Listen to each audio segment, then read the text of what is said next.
നമസ്കാരം. ഒരു യുദ്ധം അവസാനിച്ചു, മറ്റൊരു യുദ്ധം തുടങ്ങുന്നു. ഇറാൻ അമേരിക്ക യുദ്ധം ട്രംപ് അവസാനിപ്പിച്ചു. പശ്ചിമേഷ്യ മാസങ്ങളായിട്ട് യുദ്ധഭീതിയിലാഴ്ത്തിയ സംഘർഷങ്ങൾക്ക് താൽക്കാലികമായിട്ടെങ്കിലും ഒരു വിരാമം ഉണ്ടായിരിക്കുന്നു. അമേരിക്കയും ഇറാനും തമ്മിലുള്ള വെടിനിർത്തൽ കരാർ നീട്ടുന്നതിനുള്ള നിർണായക ധാരണാപത്രത്തിൽ അമേരിക്കൻ പ്രസിഡന്റ് ഡൊണാൾഡ് ട്രംപ് ഔദ്യോഗികമായിട്ട് തന്നെ ഒപ്പുവയ്ക്കുകയും ചെയ്തു.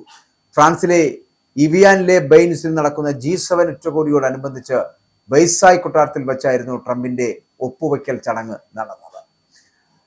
ഇറാൻ പ്രസിഡന്റായിട്ടുള്ള മസൂദ് പെസഷ്കിയാനും കരാറിൽ ഒപ്പുവെച്ചതായിട്ട് വൈറ്റ് ഹൗസ് വക്താവ് ബ്രിട്ടീഷ് ബ്രോഡ്കാസ്റ്റിംഗ് കോർപ്പറേഷനോട് സ്ഥിരീകരിക്കുകയും ചെയ്തു. അമേരിക്കയും ഇറാനും ഇസ്രായേലും തമ്മിൽ 4 മാസം മുൻപ് പൊട്ടിപ്പുറപ്പെട്ട കടുത്ത സൈനിക സംഘർഷങ്ങൾക്ക് ശേഷമാണ് ഈ സുപ്രധാനമായിട്ടുള്ള നീക്കം നടന്നിരിക്കുന്നത്. കരാർ പ്രാബല്യത്തിൽ വന്നതോടെ മാസങ്ങളായി അടഞ്ഞുകിടക്കുന്നതും ആഗോള എണ്ണ വ്യാപാരത്തിന്റെ ജീവനാഡിയുമായിട്ടുള്ള ഹോർമൂസ് കടലിടുക്ക് വാണിജ്യ കപ്പലുകൾക്കായിട്ട് ഉടൻ തുറന്നു കൊടുക്കും. 14 പ്രധാന നിർദ്ദേശങ്ങൾ അടങ്ങിയ ഈ കരാർ പൂർണ്ണമായിട്ടും പ്രകടനക്ഷമത അടിസ്ഥാനമാക്കിയതുള്ളതാണ് എന്നും ഇറാൻ തങ്ങളുടെ വാഗ്ദാനങ്ങൾ പാലിച്ചാൽ മാത്രമേ ആനുകൂല്യങ്ങൾ ലഭിക്കൂ എന്നും അമേരിക്കൻ ഭരണകൂടം വ്യക്തമാക്കിയിട്ടുണ്ട്.